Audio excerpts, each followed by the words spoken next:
Hola, hoy en Retrologando vamos a referirnos a la primera incursión en la novela policíaca escrita y publicada en castellano en Argentina. Me refiero a la obra de Raúl Wallis, La huella del crimen, y su secuela Clemencia.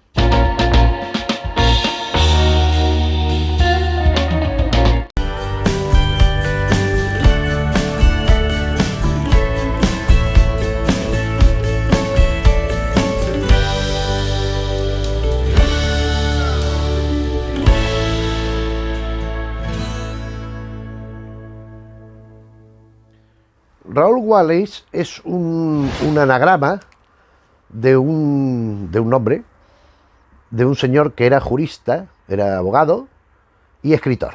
Un escritor que estrenó obras de teatro, publicó estas novelas y algunas otras, y sobre todo muchísimo material de tipo jurídico, de tipo investigador, de esta clase.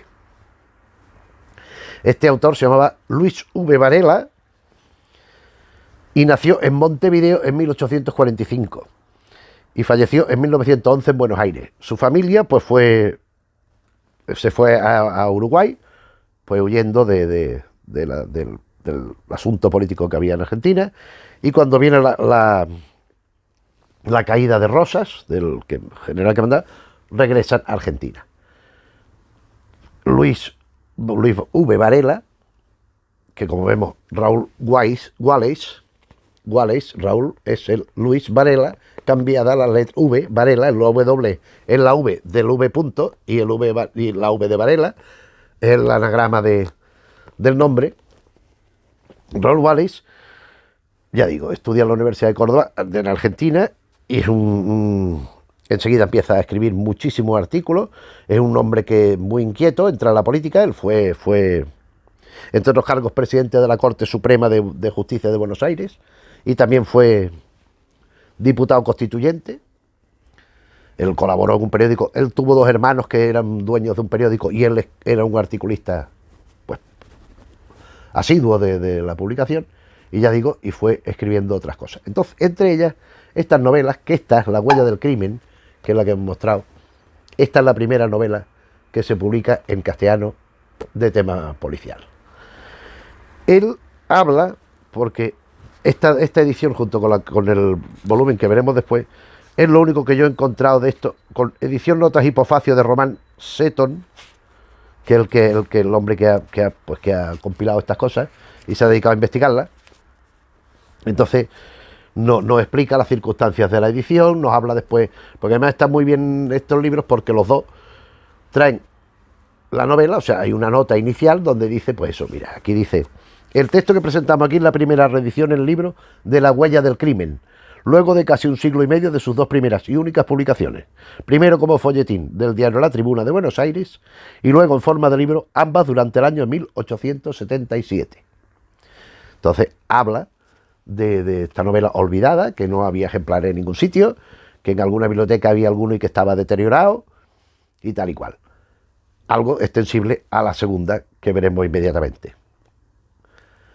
¿Qué nos encontramos con esta novela? Pues el inicio de la novela, justo en el frontispicio, dijéramos, por parte ya del novelista, hay dos cartas, que son dos autoridades a las que Varela o Wallis, como se quiera, les mandó el texto para que lo conocieran. Pero el autor ya incluye carta al editor para que la conozca el lector. Ha muerto últimamente en Francia Monsieur Émile Gaboriau. ¿Y por qué refiero esto? ¿Por qué lo destaco? Porque Gaboriau es el modelo que sigue este autor, Raúl Wallis, a pie juntilla. Gaboriau, del que repasamos aquí algo a propósito de los padres literarios de Sherlock Holmes, de los modelos literarios, de los detectives preexistentes, o sea, Edgar Allan Poe, Gaboriau y alguno más, pero fundamentalmente Poe y Gaboriau, que son los que el propio Sherlock Holmes refiere: Dupin, Auguste Dupin y Monsieur Lecoq. Auguste Dupin de Poe y Lecoq de Gaboriau.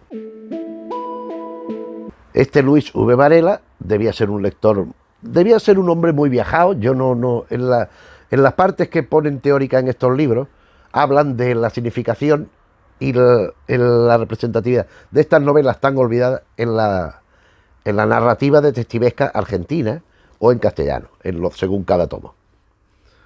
Pero no habla mucho de la biografía de este señor. Y este señor, pues debía ser un hombre que Francia la conocía muy bien. Y a lo mejor a Gaboriau lo conoció en su original francés. Entonces de Gaboriau toma un personaje, que es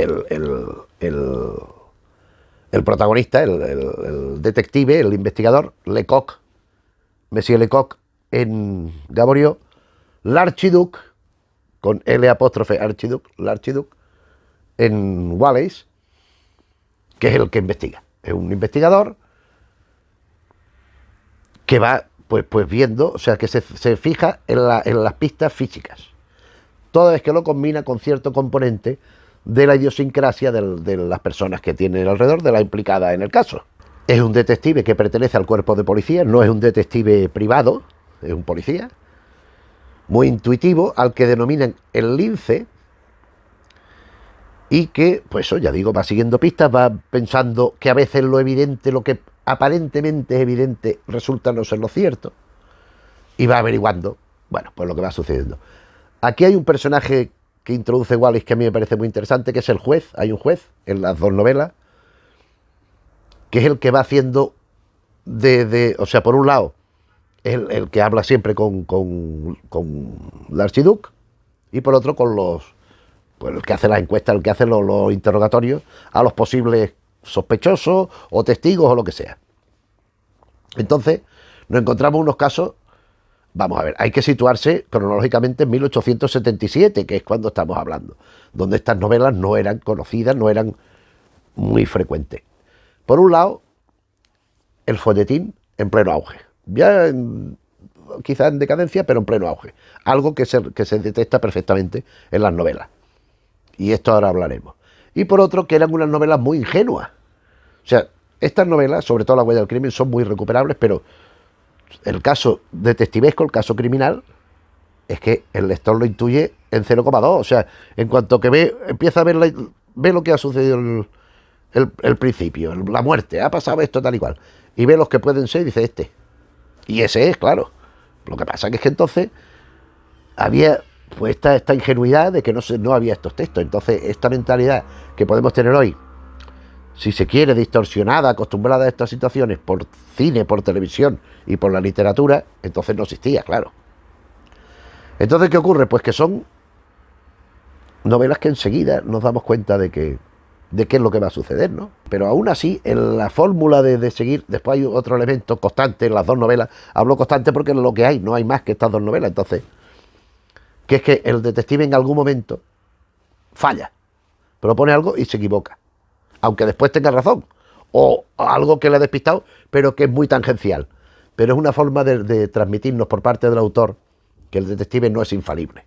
Esto no pasa en otros escritores, en este sí. Entonces nos encontramos con un caso que se plantea una situación de crimen. Sobre todo a mí me parece muy interesante la primera, la huella del crimen, que es esta, que hemos mostrado antes, donde aquí pues hay dos obreros que van a su trabajo, van por un parque en Francia. Las dos situaciones pasan en Francia, transcurren en Francia las dos acciones, y uno se desvía porque quiere ir a orinar. Le dicen, también me quiere acompañar, no, ve. Y vuelve demudado. ¡Oh! Y vuelve demudado porque ha encontrado un chico muerto allí. El otro obrero va corriendo, lo coge, no, cree que todavía está vivo, porque al moverlo, el muerto suelta un poco de aire, y el otro se ha ido corriendo. Este sale, deja al muchacho como puede, va, llama a unos policías que vienen a caballo, descubren que no es un muchacho, que es una chica, una mujer. Es una mujer degollada. Y entonces llaman al juez, que viene con l'Archiduc, con el inefable e infalible Archiduc, l'Archiduc. Y entonces empiezan a investigar, ve que es una muchacha vestida de hombre, piensan al principio que ha podido ser este obrero. El detective le dice que no se preocupe, que él no ha sido. Es un tipo que ha sido militar de graduación, que recibió una herida, que tiene una cicatriz, y empiezan a investigar. Y piensan, el protagonista, que ha podido ser el marido.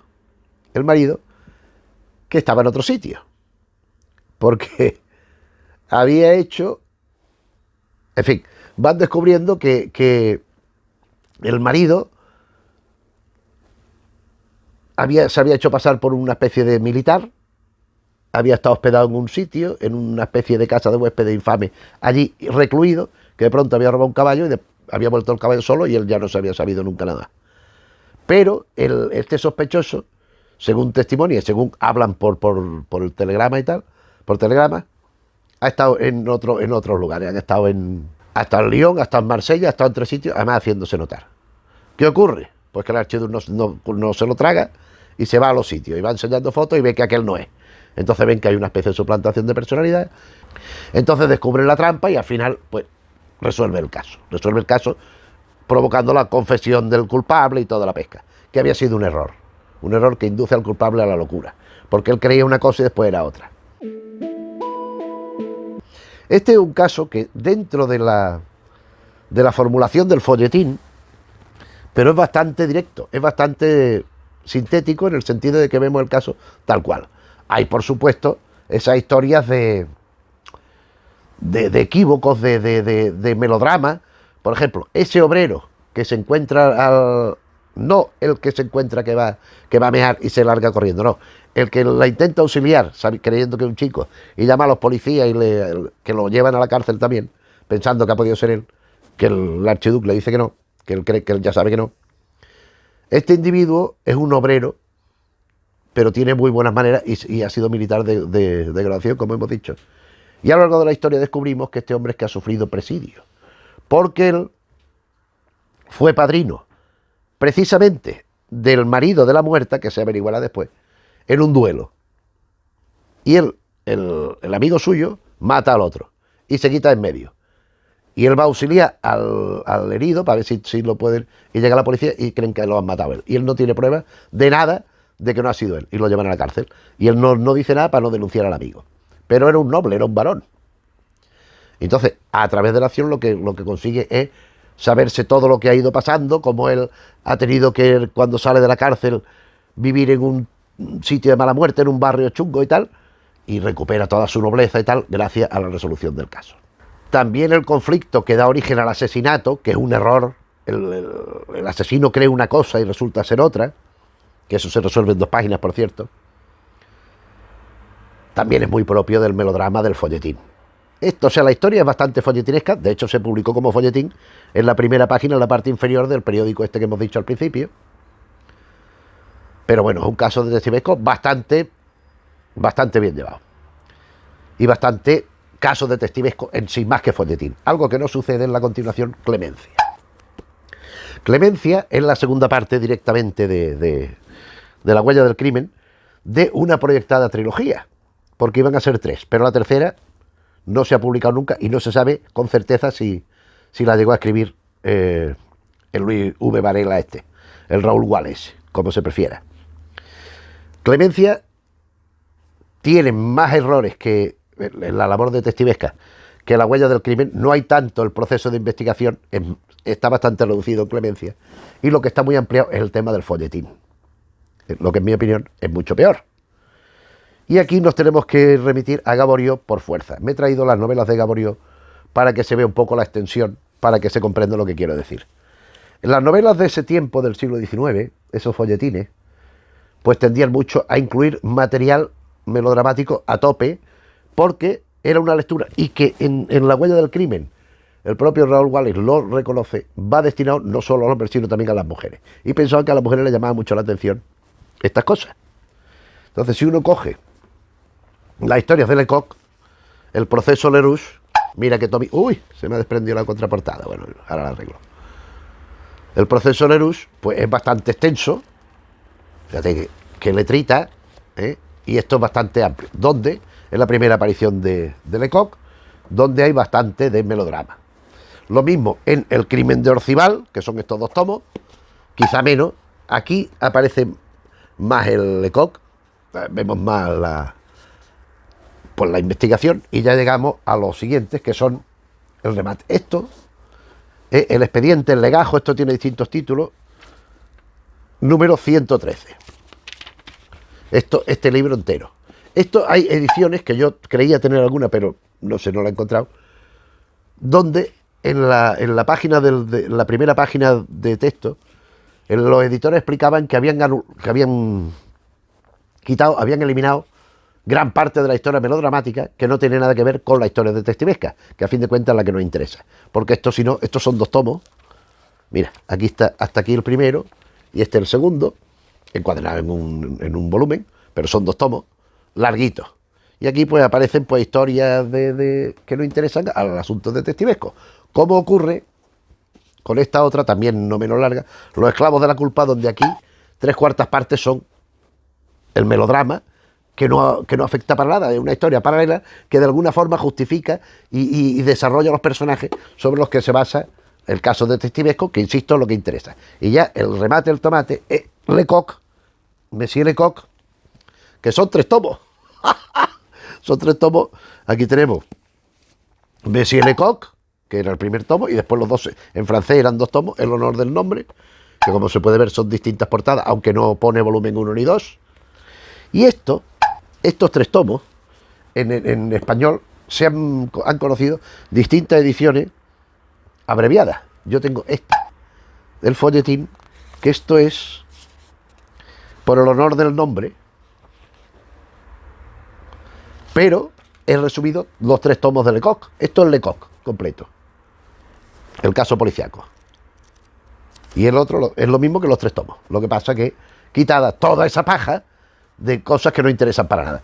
Pues en Clemencia surge la parte virgen del asunto. Es decir, aquí, si tuvieran que resumir y extraer el caso policiaco, saldría una cosita como esta. Porque hay todo de elementos que a fin de cuentas nos interesan. Y yo creo que esto es lo que lastra mucho esta novela, algo que con la anterior no sucede.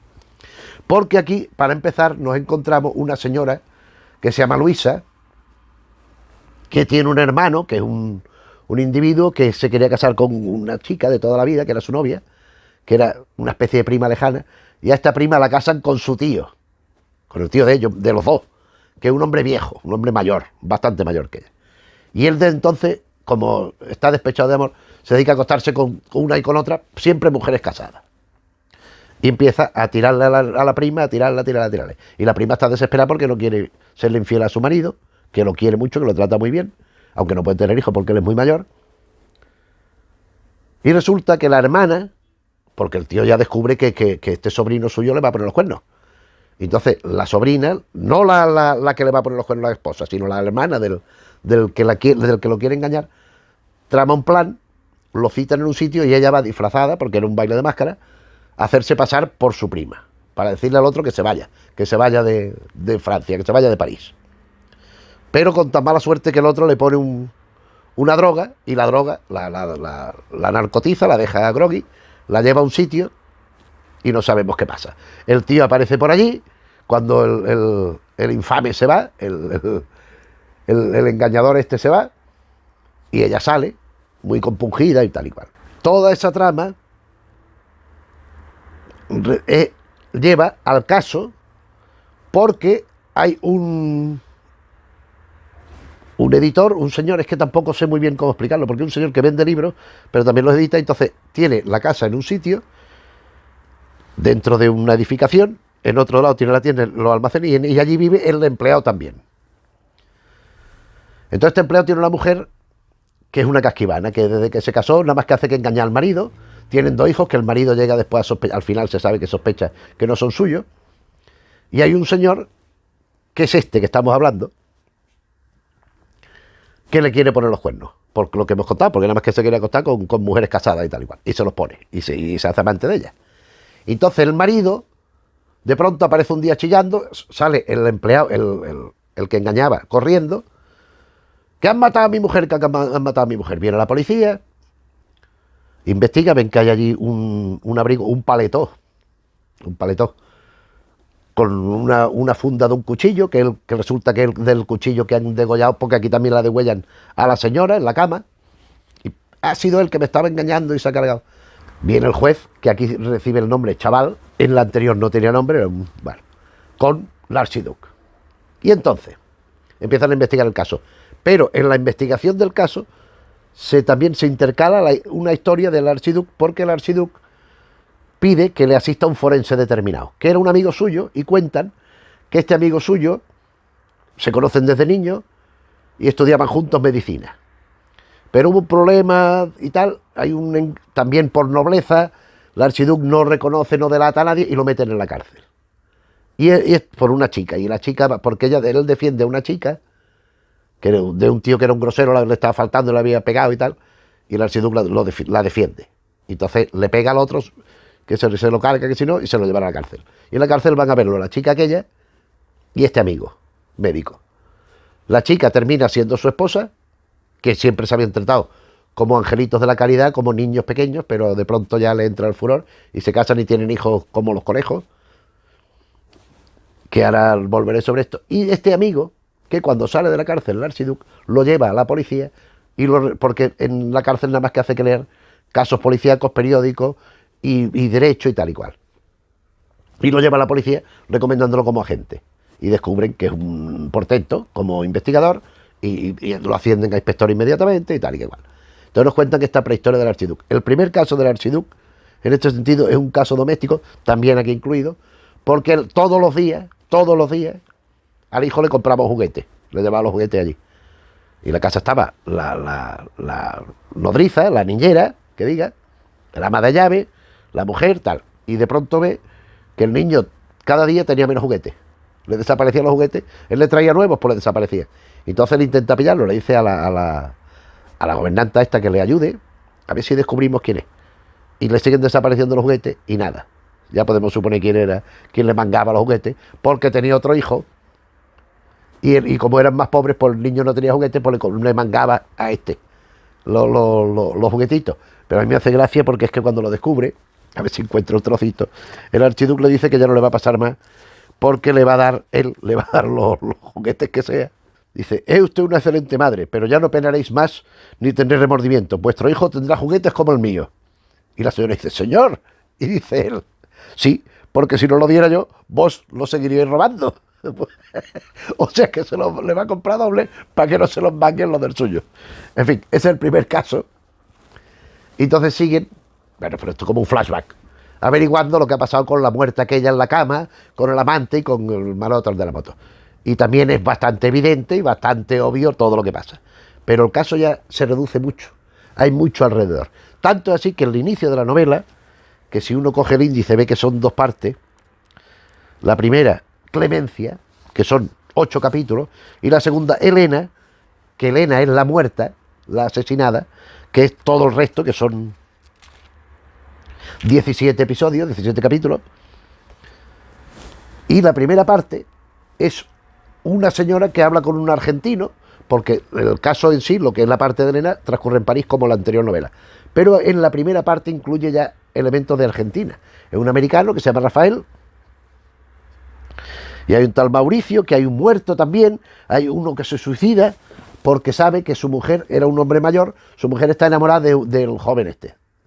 Entonces, y ella no le quiere engañar, pero es infeliz, y él para dejarla libre, pues se vuela la cabeza.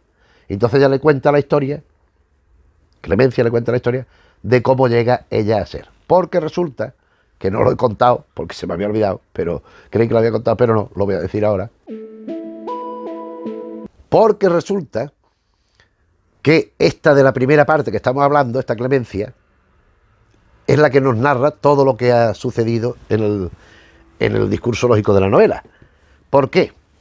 Porque aquello que contamos al principio, de que el engañador quería irse con su prima y la hermana se disfrazaba para evitarlo tal, esto lo puedo contar porque es que esto no existe. Entonces, la hermana, o sea, vuelve la historia, la hermana le dice, una vez que él ha sido exculpado del crimen y tal y cual, la hermana le dice que la prima le ha contado lo que pasó en el palco aquel, que estuvo allí, que se la llevó a una casa narcotizada y que lo que quería es que se fuera del país este hombre. Y el hombre se va. El tío emigra y se quita en medio. Pero han dejado indicios para que podamos sospechar lo que sería la tercera novela que se iba a titular Herencia Fatal. Herencia Fatal. ¿Por qué? Porque la herencia fatal es el destino de ser prostituta. ¿Por qué? Y esto son hipótesis porque esto no... pero terminaré llegando al principio de la novela, de la segunda. Porque lo que ha habido entre el señor este, el don Juan este que engañaba a todas las señoras casadas, y su hermana, pensando que es su prima, es que se la lleva a aquella casa y se la ha beneficiado, y se la ha tirado. Dormida, groggy, drogada. Y la mujer se ha quedado embarazada. Entonces tiene una hija que es de su hermano y de ella. Con lo cual, ¿eso cómo va a ser? Entonces ella lo que hace al final de esa narración, de la parte Elena, de la parte de la muerta, es que alguien anónimo, sin saber qué, ni de dónde, ni cómo, ni de qué manera, aparece una señora muda, que no entiende nada, que es una señora que no entiende nada de nada, con una carta y con un bebé de una niña. Y en la carta dice, esa persona anónima, al señor viejo que estaba casado con la... Vamos a ver, es que es un poco enredo, pero es que el señor ya se ha ido del país y su hermana está con su tío y con su prima. Y al tío y a la prima, el tío viejo y la prima, que ya no podían tener hijos, es a la que le llevan la niña, que estaba sin bautizar ni nada, por medio de una señora muda en una cestita, como anónimamente, y que si no la querían, que la llevaran a donde fuera, al hospicio o lo que fuera, y deciden adoptarla. ¿Y qué nombre le vamos a poner? Clemencia. Entonces el principio de la novela es que este argentino, que va con un amigo suyo, en una especie de... Aquí en Málaga sería la antigua calle Cama, en Sevilla sería la Alameda de Hércules, en el Barcelona sería el barrio chino, es decir, van por una zona, peor, por una zona de prostitución, donde las tías iban por allí, y los tíos iban buscando saber que allí iban a acostarse con las tías que quisieran, de las que había por allí, porque pagándole, claro, porque era un sitio para esto. Y este argentino ve a una y se enamora de ella. Pero además empiezan a coincidir sin planteárselo porque él quiere estar con ella, no utilizar sus servicios. Y ella, no, y le pide que se vaya. El tío se va de París, pero vuelve. Y cuando vuelve se la vuelve a encontrar, allí. Y ella le dice que le tiene miedo y que no sé qué. Y entonces empiezan a coincidir una serie de sitios hasta que hablan. Él la lleva en un coche y entonces, ¿cuál es el problema? Que haya amor entre ellos, que haya algo más que el simple servicio aquel. Y él le dice, ¿pero por qué? Si yo estoy enamorado de ti, tú me puedes amar a mí, ¿cuál es el problema? Y todavía empieza a relatar la historia que hemos contado. Porque ella es la hija, Clemencia, ilegítima, o sea, sus padres son hermanos. Entonces, eso ya es la herencia fatal que induce a esa prostitución del principio. Y digo que es hipótesis porque ya digo que no existe esta tercera novela, que sin duda confirmaría todo esto porque es muy previsible. Las narrativas son muy previsibles, muy previsibles, son muy ingenuas, pero en su tiempo están muy bien. ¿Qué ocurre? Pues que en la primera el caso policíaco es más interesante y es más centrado la novela en eso, mientras que en la segunda el elemento folletinesco pues invade y ocupa mucha más extensión que lo otro. Quizá por eso la tercera novela no se publicó. En todo caso, el autor las titula como género novela jurídica, La huella del crimen, novela jurídica original tal. Novela jurídica, ahora diré por qué. Y este otro, Clemencia, por su parte, Clemencia, continuación de La huella del crimen, novela jurídica original. O sea, es como si fuera una parte de lo mismo. La única parte coincidente es la presencia e intervención de l'archiduc, el policía este, el lince de la policía, y el juez, en la primera novela, innominado, y la segunda, chaval. Lo de jurídica es porque no había una terminología específica para el género, porque claro, no había ni detectivesco, ni policíaco, ni nada de nada. Entonces, y él también, en los casos, en los dos, propone unas ciertas modificaciones de las leyes. En tanto, en la primera hay el caso de este señor que hablé, que era un obrero, que era un señor que trabajaba y que era un noble, que había estado encarcelado y que había sido militar, al respecto de por qué la ley, cuando falla una cosa, se le considera infalible. ¿Por qué no se puede reconocer su error y retroceder y restituirlo las cosas a la corrección? Porque según parece en ese momento no era así, no se podía hacer. Igual que en la segunda no existía el divorcio y se alude explícitamente a que si hubiera existido el divorcio no hubiera existido el asesinato, porque por ley era hasta que la muerte nos separe y obligaba al marido y a la mujer a seguir juntos, aunque la mujer le estuviera poniendo los cuernos constantemente, que por lo visto es lo que hacía. Era la práctica habitual de la pareja esa, protagonista, de la segunda parte, me refiero. Entonces, tanto en uno como en otro texto vemos consideraciones, sobre todo por la parte que afecta al juez, que es un personaje muy interesante. A mí personalmente es lo que más me gusta de la novela, el personaje del juez, más que el del archiduque, porque por un lado es el que nos va transmitiendo todos estos conocimientos, toda esta todo este cuestionamiento moral de la legalidad, de la jurisprudencia. Pues bueno, pues ¿por qué no se pueden cambiar las cosas si es para mejor, no? Es un poco en este sentido. Y después este personaje que también, que ya digo, que es muy ingenuo, o sea, viene el archiduque. Esto no ha sido así, ha sido al revés. El caballo no ha ido para allá, ha ido para allá. ¿Por qué lo dice? Si las herraduras van en esta dirección. No, porque el taimado asesino, dándose cuenta que le podemos perseguir, le ha girado la herradura al caballo. Con lo cual, en vez de ir para allá, que es lo que parece, lo que va es para allá, porque van con la herradura al revés. Ah, sí, sí, sí. ¿Y cómo lo sabe usted? Pues mira, porque ahí se la perdió una y mira la dirección que va y siguen para allí las tres cojeando. Con lo cual, ah, sí, sí, sí. Entonces, el señor que no sabe qué pasa y al que el archiduque le explica todo, con lo cual hace de trasunto del lector de la época, no habituado a este género literario, y de esta manera pues iba sumando las piezas distintas, las distintas pistas, los indicios que llevaban a la lógica, pues detección del asesino y bueno, pues ya, o del asesino, del criminal, es que en ambos casos son asesinos, y sabiendo por qué razones llevan a pensar que es este señor. Se habla de la importancia del móvil, se habla de los atenuantes, porque en la primera el asesino termina vuelto loco, pero en la segunda el atenuante era que la mujer le engañaba siempre. Entonces él sabía que le estaban engañando y eso el juez lo considera en su alegato, dice, tendría que ser muy, muy, muy liberal y apoyar mucho estos atenuantes para que sea la sentencia del jurado sea magnánima con él y tengan en cuenta, y solo lo condenan a 10 años de cárcel. Pero bueno, a pesar de haber planificado, no es un asesinato de un momento de pasión, sino un asesinato premeditado y muy planificado, que va esperando a lo largo de meses, hasta que el otro deja una pieza en la habitación, una prenda de ropa, que es el paletó ese que ya dije, para poder llevar a cabo su plan. Pero el tío se está esperando meses, mientras la mujer se lo iba poniendo florido allí con el otro. O sea que, hombre, eso pretenden ser pinceladas liberales, pinceladas por lo menos éticamente de renovación, aunque de luego desde la perspectiva actual son muy anquilosadas, muy antiguas y muy, muy trasnochadas, muy carcas, ¿no? En cualquier caso, y para concluir, dos novelas que mantienen un mismo personaje. Hay una tercera que ya digo que no existe, pero que estaba planificado que fuera una trilogía, y esta editorial, que se llama Adriana Hidalgo Editores, pues ha tenido a bien recuperarlo, con lo cual la hemos podido leer y conocer, porque a mí no me parece carente de interés, me parece que sigue mucho a Gaboriau, me parece muy, muy, muy seguidor de Gaboriau este autor, en los esquemas, en el desarrollo, en la figura del archiduque, que es un trasunto de Lecoq, y estas otras cosas que va metiendo. Me interesa bastante menos la parte del folletín, pero bueno, es lo que hay. En fin, pues esta es la primera plasmación literaria publicada de novela policíaca en castellano. Fíjate lo que son las cosas. Dicen del argentino que el argentino es uruguayo, porque nació en Montevideo. Pero bueno, pero de educación y de cultura y de crianza argentina, de todo. Bueno, tampoco es que haya una grandísima diferencia entre una nación y otra, pero bueno, las cosas como son. En cualquier caso, nosotros lo dejamos ya. Espero que te haya interesado el vídeo. Ya conoces, si no las conocías, estas dos novelas. Sobre todo La huella del crimen, muy interesante. La otra ya digo que menos.